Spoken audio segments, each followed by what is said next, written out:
It isn't obvious to me that the people who run the social media networks know exactly how to regulate them with any degree of utility. I've probably read 100,000 comments online, or maybe more, and I've tried to read them with a psychologist's eye.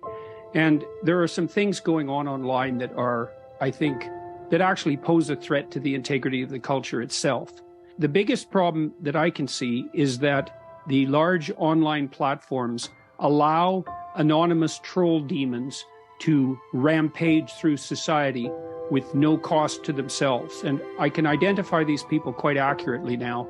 This will make a number of the people who are watching and listening uncomfortable because they'll be in the list of people who do this sort of thing. So the first thing is they have an anonymous name.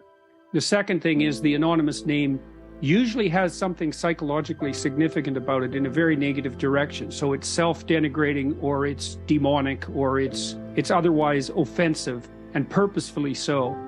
And then the people who are utter cowards, likely to be narcissists and Machiavellians, resentful people sitting in their basement at home, dwelling on their misery and doing everything they can to spew toxicity out into the world. Alone in their bedrooms, they're just isolated people who aren't causing any trouble. But as soon as they multiply themselves millions of times using this incredible, powerful computer technology, they're not even human anymore. In my estimation, they're literally a demonic force. And I mean that in a technical sense, right? You and I aren't exactly you and I in this conversation because we're amplified hundreds of times or thousands of times or hundreds of thousands of times. And so we're not just human, we're androids in some sense operating in a virtual space. And these online trolls have that power because they have access to an audience that they would never gather by their own merits. They are saying things that are derisive and inflammatory and that would absolutely 100% get them punched if they ever said it in public.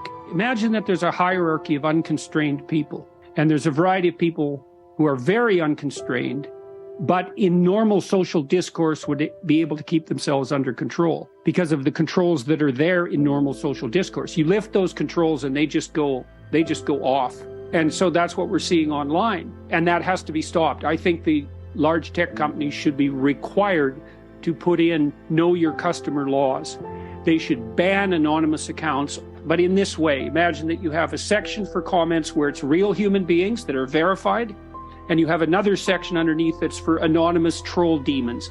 And if you want to go visit their hell and see what their resentful minds are spewing into the public landscape, then you can.